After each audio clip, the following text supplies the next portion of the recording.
ఎవరైనా చదివి సహాయం చేయగలుగుతారా? గట్టిగా చదవాలమ్మా.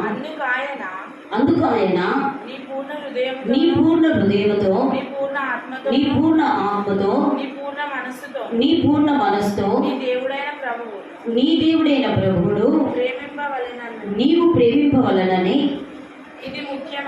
ఇది ముఖ్యమైనది మొదటిదైన ఆజ్ఞ. నిన్ను వల్ల నీ పొరుగు వాణిని ప్రేమింపవలనని రెండవ ఆజ్ఞ దాని వంటిది. కాబట్టి ఇక్కడ చూసినట్లేదుంటే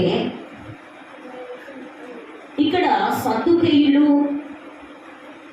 మరి నోరు మోయించదని పరిశీలు సద్దుకేయులు కూడి వచ్చి ఉన్నారు. అక్కడికి వచ్చినప్పుడు వాళ్ళు ఒక ధర్మశాస్త్ర ఉపదేశకుడు ఆయనను శోధించుతూ వస్తూ ఉన్నాడు, శోధించుతూ వచ్చుచున్నాడు. చాలామంది శోధించడం చాలా అలవాటైపు ఉంటుంది. శోధించడం ద్వారా ఆయన బోధకుడు ధర్మశాస్త్రంలో ముఖ్యమైనది ఆజ్ఞ ఏది అని అడుగుతున్నాడు. కాబట్టి ఏది అని అడిగినప్పుడు నిజమే ఈ యొక్క చాలామంది శోధించడం, ఈ సద్దుకయ్యులు పరిశీలు, కాబట్టి వీళ్ళు శోధించడం ప్రారంభించున్నారు. ఎక్కువగా దేవుణ్ణి మాట్లాడుతున్నారు. దేవుడు ఇక్కడ మరి ముఖ్యమైన ఆజ్ఞ ధర్మశాస్త్రములో మరి ముఖ్యమైనది ఆజ్ఞ ఏది అని అడుగుతున్నారు. అంతేనా? అడిగినప్పుడు యేసు ప్రభుల వారు ఏమని చెప్తున్నాడంటే, అందుకు ఆయన ఎవరండి? యేసు ప్రభుల వారు చెప్తున్నాడు. వీరు శాస్త్రులు వారు ఎవరండి? ఈ యొక్క సద్దుకయ్యులు పరిశీలు అడుగుతూ ఉన్నప్పుడు వీరు ఇక్కడ ఈయన చెప్తున్నాడు ముఖ్యమైన ఆజ్ఞ ఏది అని అడిగినప్పుడు, అందుకు ఆయన నీ పూర్ణ హృదయముతోను. చూసారా? నీ పూర్ణ హృదయముతో నీవు దేవుడైన యెహోవాను సేవించాలి. మన పూర్ణ మనసుతో, పూర్ణం అంటే సంపూర్ణమైన హృదయముతో ఏం చేయాలన్నా దేవుణ్ణి మరి ఆరాధించాలి. ఇక్కడ చూసినట్లయితే దేవుడు అందుకోసమే పాత నిబంధనలో అంటున్నాడు, కొత్త నిబంధనలు కూడా ఉంది. మరి ఏంటిదండి? మానవుని హృదయము ఏంటిది? చెడ్డది. అంతేనా కాదా? మానవుని హృదయము చాలా చెడ్డది. అందుకోసమే ఆ హృదయంలోనికి దేవుడైన యెహోవా ఆ హృదయంలోనికి రావాలి. దేవుడు మన హృదయంలోనికి వచ్చినప్పుడు, యేసయ్య మన హృదయంలోనికి వచ్చినప్పుడు ఈ యొక్క డస్ట్బిన్ లాంటి యొక్క చెడుతనం అంతయు వెళ్ళిపోతుంది. అందుకోసమే దేవుడు అంటున్నాడు, ఏమని చెప్తున్నాడంటే, నీ పూర్ణ హృదయముతోనూ నీ పూర్ణ ఆత్మతోనూ. ఏంటిది? ఆత్మ సర్వసత్యంలోనికి మనల్ని నడిపిస్తుంది. నీ పూర్ణ ఆత్మతో, పూర్ణ హృదయముతో, నీ పూర్ణ ఆత్మతో, ఏమని అంటున్నాడు? నీ పూర్ణ మనస్సుతో. చూసారా? మనస్సుతో ఏం చేయాలి? నీ పూర్ణ మనస్సుతో నీ దేవుడైన యెహోవాను సేవించాలి. అప్పుడే నీ హృదయము ఏంటిది? మరి నీ యొక్క ఆత్మ మనసు దేవుడైన యెహోవాను సేవించడం ప్రారంభిస్తాడు. నిన్నటి దినమున మేమిద్దరము ఎర్లీ మార్నింగ్ 3 o'clock ఆ దేవుడు నాకు అది దర్శనం చూపించినప్పుడు భయపడి ఉన్నాను. నిజమే, కొద్ది జీవితంలో మనము మనుషుల ప్రేమ చల్లారిపోతుంది. ఎందుకని? ఇలాంటి సిచ్యువేషన్లో నిజంగా ప్రేమ చల్లారిపోయి ద్వేషాలు, పగలు, అసూయలు ఏర్పడుతున్నాయి. ఇక నాకు అనిపించున్నది నిజమే, ఇలాంటి నాకు భయం అనిపించినప్పుడు ఏం కాదమ్మా అని అన్నాడు. మేమిద్దరం కలిసి ప్రార్థన చేసుకున్నాం. కొద్దిసేపు ఇద్దరం కలిసి ప్రార్థన చేసుకొని మళ్ళీ నేను ఇండివిజువల్గా ప్రార్థన చేసి ఉన్నాను ఆ ఎర్లీ మార్నింగ్ 3 o'clock. అయితే నేను ఎందుకు చెప్తున్నానంటే, నిజమే మానవుని యొక్క హృదయము, మనస్సు మరి ఏంటిదండి? ఆత్మతో నింపబడి ఉండాలి. అప్పుడే నీ దేవుడైన యెహోవాను ప్రేమింపవలనది అంటే ప్రేమించగలుగుతాము. అంతేనా కదా? ఈ 3 నీ హృదయంలో దేవుడికి స్థానం ఇచ్చినప్పుడు నీవు ఇతరులను ప్రేమించడం జరుగుతుంది. అంతేనా కదా?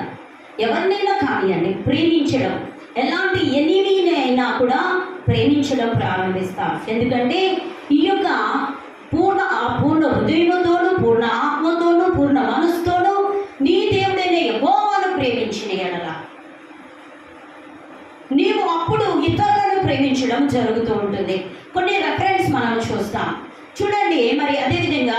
ద్వితీయోపదేశకాండము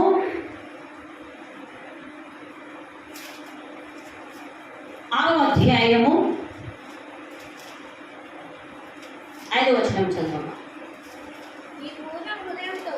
నీ పూర్ణ హృదయముతోను, నీ పూర్ణ ఆత్మతోను, నీ పూర్ణ శక్తితోను ఎవరిని ప్రేమించాలట? నీ దేవుడైన యెహోవాను ప్రేమింపవలెను. ఏంటిది? నేడు నీకు ఆజ్ఞాపించు. ఈ మాటలు చెప్తున్నా. ఏ మాటలు చెప్తున్నాడు? నేడు నేను నీకు ఆజ్ఞాపిస్తున్నాను. ఈ మాటలు ఏమని చెప్తున్నానంటే, నీ హృదయముతో, ఏంటిది? ఈ మాటలు నీ హృదయంలో ఉండవలను. ఏ మాటలు ఉండాలి?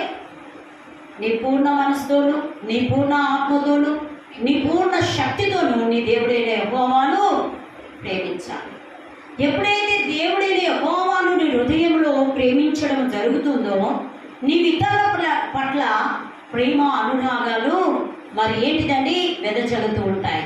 కాబట్టి నువ్వు దేవుణ్ణి ఆత్మతో సత్యముతో నువ్వు ప్రేమించినప్పుడు ఇతరులను ప్రేమించే స్థితి ఉండదు. అందులో ఆ హృదయంలో ఏముంటుందంటే మరి ద్వేషము, పగ, అసూయ, కోపము, కక్షలు, కామోన్యాలు ఇవన్నీ కలిగి ఉంటాయి. కాబట్టి ఏంటంటే ఇవన్నీ పోవాలి అని అంటే ఏంటిది? అందుకోసమే దేవుడు చెప్తున్నాడు, నీవు పూర్ణ హృదయముతోనూ పూర్ణ ఆత్మతోనూ నీవు మరి ప్రేమించాలి అని దేవుడు చెప్తున్నాడు. ఇక్కడ చూసినట్లేదంటే ఇశ్రాయేలు ప్రజలు, కాబట్టి ఇశ్రాయేలు మీ పితరుల దేవుడైన యెహోవా నీతో చెప్పిన ప్రకారము పాలు తేనెలు ప్రవహించే దేశంలో మేలు కలిగి బహుగా అభివృద్ధి పొందినట్లు నీ వాటిని విని అనుసరించి నడుచుకోవలను. నీకు పాలు తేనెలు ఒక ఆశీర్వాదం నీకు కావాలి అని అంటే దేవుడు ఆజ్ఞాపించిన ఆజ్ఞలను మొదటిగా పాటించు. దేవుడి యొక్క సన్నిధికి పరిగెత్తుకొని నీవు దేవుడి యొక్క సన్నిధికి రావడం ప్రారంభించు. అప్పుడు నీ దేవుడైన యెహోవా నీ మనసును, నీ హృదయమును చూసి ఈ యొక్క మరి ఏంటిదండి పాలు తేనెలు ప్రపంచ దేశంలో మరి వారికి ఏ విధంగా ఇచ్చి ఉన్నాడో బహుగా ఆశీర్వదించి అభివృద్ధి చెంది ఉన్నారు. నీవు నేను కూడా అభివృద్ధి చెందడం ప్రారంభిస్తాను. అందుకోసమే అంటున్నాడు, నీవు ఎవరైనా మేలు కలిగి బహుగా అభివృద్ధి నొందినట్లు నీవు వాటిని విని, ఏంటిది? ఏం వినాలి? ఆయన కట్టడాలు, ఆయన శాసనాలు, ఆయన ధర్మ కార్యాలు మరి ఏంటిదండి మరి వినాలి. విన్నప్పుడే నీవు ఏమైపోతావట? నీవు అభివృద్ధిలోనికి వస్తావు. ఇవన్నీ లేకుండా నన్ను ఆశీర్వదించు ప్రభువా, నన్ను దీవించు ప్రభువా, నాకు ఇస్తలేవు ప్రభువా అని తొందరపడితే నీకు ఏమీ కూడా రాదు. హల్లెలూయా. ఏంటిదట? నీ పూర్ణ హృదయముతోను, నీ పూర్ణ ఆత్మతోను, పూర్ణ శక్తితోను నీ దేవుడైన యెహోవాను సేవించాలి. అందుకోసమే ప్రియ సహోదరి సహోదరులారా, ఇశ్రాయేలు వినుము, మన దేవుడైన యెహోవా అద్వితీయుడగు యెహోవా ఎంచున్నాడు అని. ఏంటిదట? ఇశ్రాయేలు ప్రజలారా నా మాట వినండి, నీ దేవుడైన యెహోవాను అద్వితీయ దేవుడే ఎంచున్నాడు. అద్వితీయుడు, ఆశ్చర్యకరుడైన దేవుడే ఎంచున్నాడు. నువ్వేంటిది? వినాలి. వినుట నీ వల్లైతే మరి నువ్వు వినడం ద్వారా నువ్వేం నేర్చుకుంటావమ్మా? విలువైన దేవుని యొక్క మాటలు నేర్చుకోవడం ప్రారంభిస్తావు. కాబట్టి ఇక్కడ నీవు ఈ విధంగా నీ దేవుడైన యెహోవాను పూర్ణ శక్తితోనూ నీ దేవుడైన యెహోవాను ప్రేమింపవలెనని చెప్తున్నాడు. నేడు నేను నీకు ఆజ్ఞాపించు ఈ మాటలు నీ హృదయంలో ఉండవలను. నేను ఆజ్ఞాపిస్తున్నాను. దేవుడు అంటున్నాడు, దేవుడైన యెహోవా నేను నీకు ఆజ్ఞాపిస్తున్నాను, నీవేం చేయాలి? నీ హృదయంలో నా మాటలను ఉండవలను. ఇప్పుడు మనము ఊరికే సేవకులు చెప్పడము కాదు, నీ హృదయమును అనే పలక మీద మరి ఏంటిది? నీ పూర్ణ ఆత్మతోను, నీ పూర్ణ మనసుతోను, నీ పూర్ణ ఏంటిదండి శక్తితోను నీవు దేవుని ఆరాధించి ఆయనను ప్రేమించిన వాళ్ళమైతే మనం ఆయన కట్టడలను అనుసరిస్తూ నడుస్తూ ఉంటాం. అప్పుడు నీలో ప్రేమ, దేవుని యొక్క ప్రేమ పొంగి పొరలి పారుతూ ఉంటుంది. దేవుని యొక్క సన్నిధికి పరిగెత్తుకుని రావడం ప్రారంభిస్తాం. అంతేనా? మనం ఎందుకంటే దేవుని యొక్క మరి దేవుని ఆత్మతో సత్యముతో ఆరాధిస్తున్నాం కాబట్టి ఆ ప్రేమ మనలో పొంగుతూ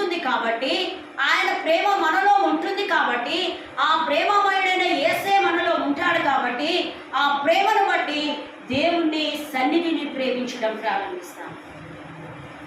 ఎప్పుడైతే దేవుని యొక్క ప్రేమ మనలో లేక ఉంటే నీవు దేవుని సన్నిధికి ఎక్కువగా రావడము ఉండదు.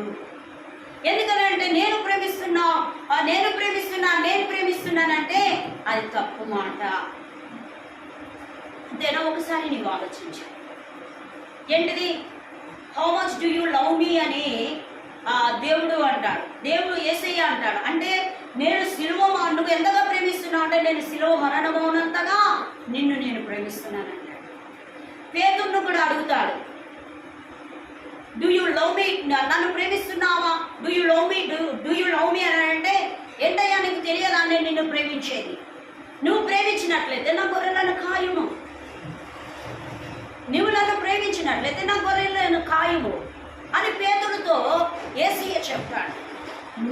నీవు దేవుణ్ణి ప్రేమించినట్లయితే ప్రియ సహోదరి సహోదరులారా, మనం దేవుడి యొక్క సన్నిధికి పరిగెత్తుకుని రావడం ప్రారంభిస్తాం. ఎన్ని అవంతరాలు ఎదురైనా కూడా మొదటిగా దేవుని దేవుని సన్నిధానంలో ఆరాధించడం ప్రారంభించడం నేర్చుకుంటాం. కాబట్టి అందుకోసం అంటున్నాడు, ఏమని అంటున్నాడంటే, నేడు నేను నీకు ఆజ్ఞాపించు ఈ మాటలు నీ హృదయంలో ఉండవలను. ఉంటే కంపల్సరీ మన హృదయంలో దేవుని యొక్క మాటలు ఉంటే ఏంటిదండి, తప్పు చేయగలుగుతామా? రాంగ్ మాటలు మాట్లాడగలుగుతామా? ఇతరులను ద్వేషించగలుగుతామా? మరి ఆ యొక్క దేవుని సన్నిధికి రాకుండా ఉంటామా? ఉండమే. ఎందుకనంటే మనలో దేవుని యొక్క మాటలను, ఆయన ఆజ్ఞలను, ఆయన ప్రేమను మనలో ఉంటే తప్పకుండా ఆయనను పరిగెత్తుకొని దేవుణ్ణి ఆరాధించడం ద్వారా నీకేం జరుగుతుందంటే నువ్వు మహా అభివృద్ధి కలగడం ప్రారంభిస్తావు. హల్లెలూయా. చప్పట్లు కొట్టి దేవుని మాట్లాడతాను. అదే ద్వితీయోపదేశకాండము 10వ అధ్యాయం 12వ వచనం చదివాను. 10-12 వచనం. కాబట్టి ఇశ్రాయేలు నీ దేవుడైన యెహోవాకు భయపడి ఆయన మార్గములన్నిటిలో నడుచుచు ఆయనను ప్రేమించి నీ దేవుడైన యెహోవాను నీ పూర్ణ మనసుతోను నీ పూర్ణ ఆత్మతోను సేవించి నీ మేలు కొరకు నేడు నేను నీకు ఆజ్ఞాపించు యెహోవా ఆజ్ఞలను కట్టడాలను అనుసరించి నడుచుకొందునను మాట కాక నీ దేవుడైన యెహోవాను నిన్ను మరి ఏమడుగుచున్నాడు? ఎందుకంటే నిన్ను ఏమడుగుచున్నాడు ఒక్కసారి ఆలోచించండి. కాబట్టి ఇశ్రాయేలు నా మాట మరి ఏంటిది? ఇశ్రాయేలు నీ దేవుడైన యెహోవాకు భయపడి. నువ్వు మనుషులకు కాదు భయపడేది. ఎవరికి భయపడాలా? దేవునికి భయపడి దేవుని యొక్క సన్నిధికి రావడం ప్రారంభించు. నీవు దేవునికి భయపడితే నీవు ఆశీర్వాదము ప్రేమిలారా ఆయన ఆజ్ఞలు హృదయంలో నాటుకునే ఉంటాయి. మన హృదయాల్లో ఆయన ఆజ్ఞలు నాటుకునే ఉంటాయి. అందుకోసమే ఇశ్రాయేలుతో చెప్తున్నాడు, నీ దేవుడైన యెహోవాకు భయపడి. ఏంటిదట? ఎవరికి భయపడాలి? దేవుడైన యెహోవాకు భయపడి ఆయన మార్గములన్నిటిలో నడుచుచు. ఏ మార్గంలో? ఆయన సత్య మార్గమే ఇచ్చున్నది, యథార్థమైన మార్గమే ఇచ్చున్నది. అంతేనా? ఆయన మార్గంలో మనం నడవడం, ఆయన మార్గంలో మనం నడిచినప్పుడు తప్పకుండా ఏంటిది? ఆయన మనలను ప్రేమించువాడు. ఆయన మార్గంలో మనం నడుస్తున్నాము. ఒక్కసారి ఆలోచించండి. ఆయన సత్య మార్గంలో ఆయన వాక్యానుసారమైన జీవితం మనం జీవిస్తున్నాం. మనం జీవించినట్లేదంటే తప్పకుండా ప్రేమిలారా ఏంటిది? మనము జీవించినట్లేదంటే తప్పకుండా ఆశీర్వదింపబడడం ప్రారంభిస్తాం అంటున్నాడు. మార్గములన్నిటిలో నడుచు ఆయనను ప్రేమించి నీ దేవుడైన యెహోవాను నీ పూర్ణ హృదయముతోనూ నీ పూర్ణ ఆత్మతోనూ సేవించు. నువ్వు ఏ విధంగా సేవించాలి? నీ పూర్ణ హృదయముతోనూ నీ పూర్ణ ఆత్మతోనూ నీ దేవుడైన యెహోవాను సేవించవలను అని చెప్తున్నాడు. కాబట్టి నీకు మేలు కొరకు, నీకు మేలు జరగాలి అని అంటే నీవు వీటిని పాటించాలి. అదనా ఏం చేయాలి? నీవు దేవుడి యొక్క భయపడాలి, ఆయన మార్గంలో నడవాలి. ఇవి అనుసరించి నడిచినప్పుడే దేవుడు నీకు మేలు కలగడము ప్రారంభిస్తాడు. అంటే ఒకసారి ఆలోచించు. నీవు దేవునికి భయపడి లోబడి ఉన్నావు. రెండవదిగా ఆయన మార్గంలో నడవడం ప్రారంభించాలి. అప్పుడే ఆయన మార్గంలో చాలామంది నడుస్తారండి. ఇప్పుడు ఎక్కడికైనా రమ్మనంటే చాలామంది వెళ్ళిపోతారు. దేవుడికి సన్నిధికి రమ్మనంటే వస్తారా? ఆయన మార్గంలో నడుస్తారా? మనం ఎంత చెప్పినా ఏంటిదండి మారరు. ఇప్పుడు ఎక్కడ మ్యారేజ్ ఉన్నదనుకోండి, కుటుంబంతో సహా వెళ్ళిపోతారు. అంతేనా? కుటుంబంతో సహా వెళ్తారు. దేవుడి యొక్క సన్నిధి ఏంటంటే అయ్యగారు అందుకోసమే చెప్తూ ఉంటాడు, మొదటిగా ప్రియాకి దేవునికి ఇవ్వాలి. మొదటిగా ఎవరికి ఇవ్వాలి? దేవునికి ప్రియాకి ఇవ్వాలి. అప్పుడే దేవుడు నన్ను గణపరచు వారిని నేను గణపరచేదని. హల్లెలూయా, హల్లెలూయా, హల్లెలూయా. ఒక చిన్న పాట పాడుతుంది. నీళ్ళు చేయక నీవు ఉండలేవయ్యా, ఆరాధించక నేను ఉండలేనయ్యా. నీళ్ళు చేయక నీవు ఉండలేవయ్యా, ఆరాధించక నేను ఉండలేనయ్యా. యేసయ్యా చప్పట్లు కొట్టాలి. యేసయ్యా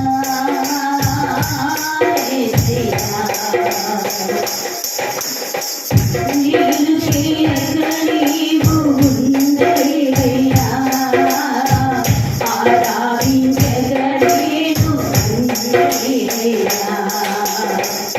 నీళ్ళు చేయక నీవు ఉండలేవయ్యా, ఆరాధించక నేను ఉండలేనయ్యా. యేసయ్యా, యేసయ్యా, యేసయ్యా,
నీవు దేవుణ్ణి భయము కలిగి ఆయన ఆ త్రోవను వెళ్ళుట తటస్థించెను.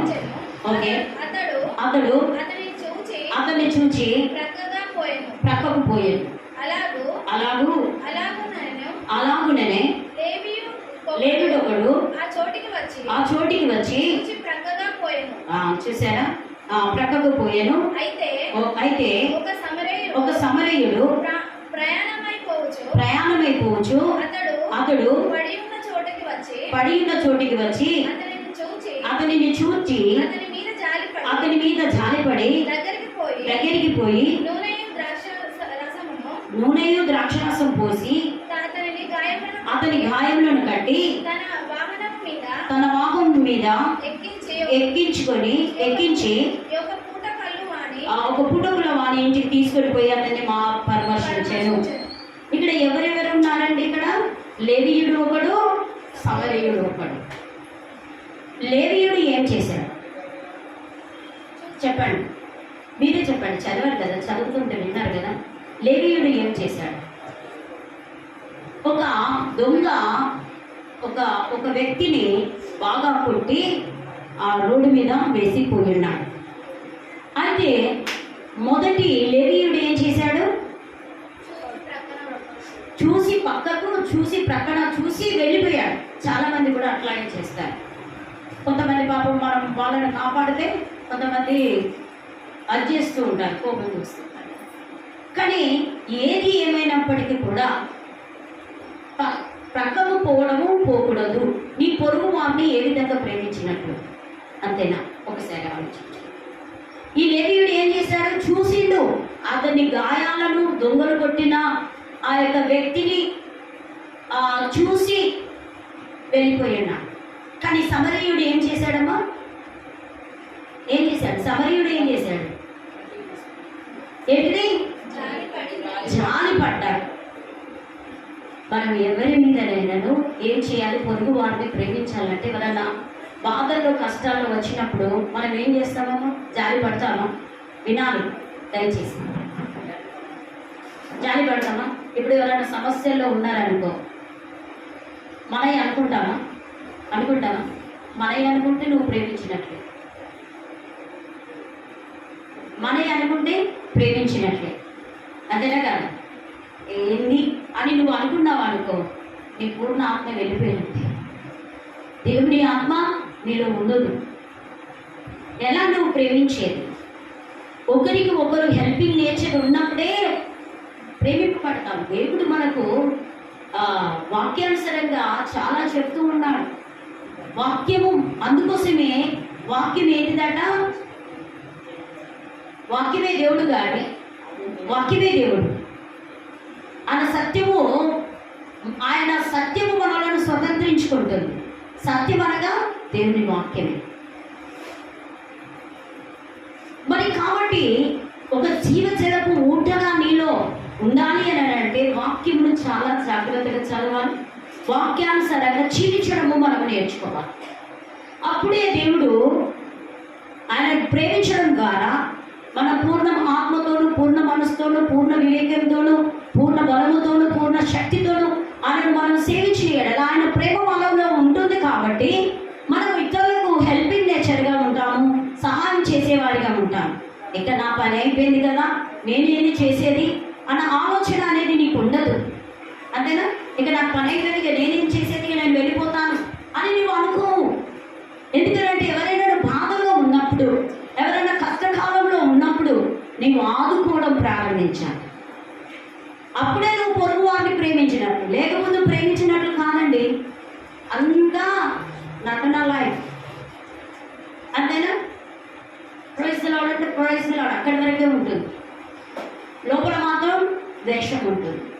అది ముందే. అందుకోసమే దేవుడు హృదయాన్ని అడుగుతున్నాడు. ఏది అడగలేదు దేవుడు?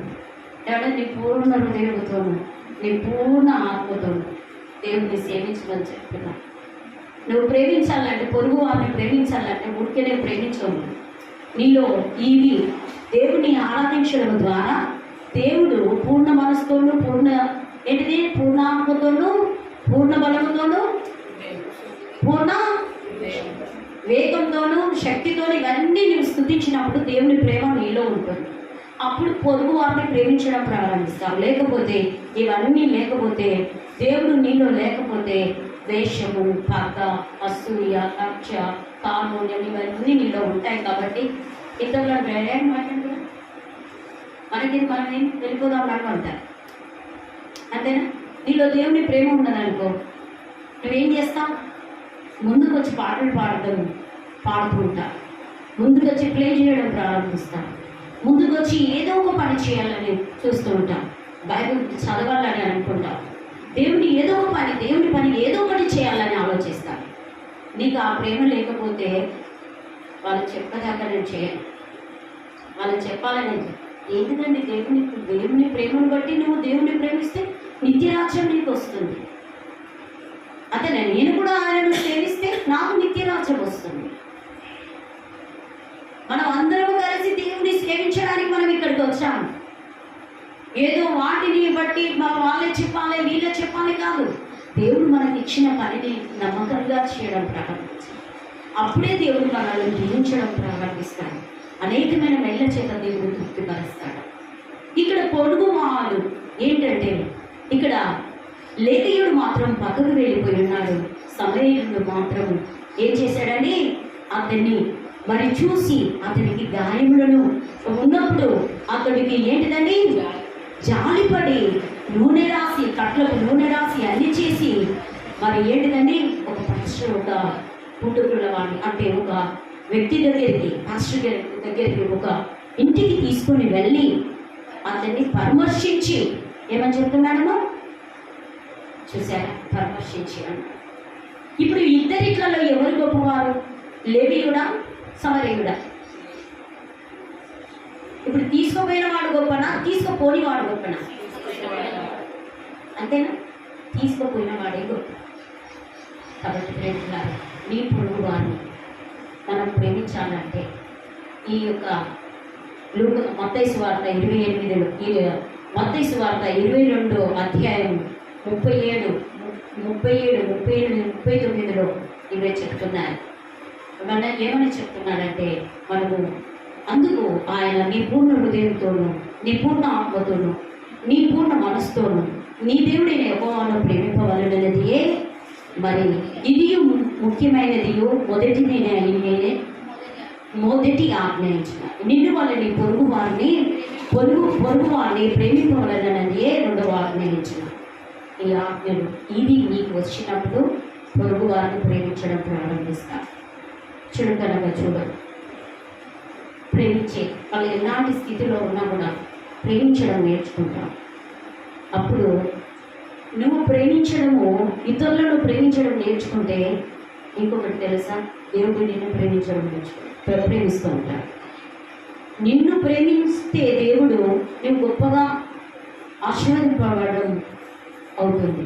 అనేకమైన మెల్ల చేత దేవుడు నేను తృప్తిపరచడం జరుగుతుంది. కాబట్టి నువ్వు ఒకసారి ఆలోచించు, ఇవి ఏ కోవకు చెందిన వాడివి, ఏ కోవకు చెందినదా అన్నది మనం లేచి నిలబడి ఈ యొక్క వాక్యాన్ని మనం నెమరు వేసుకుంటూ దేవుని స్తుతిస్తాం. లేచి నిలబడాలి. ప్రభువానికి స్తోత్రాలు చెల్లిస్తున్నాను. ప్రభువా, నేను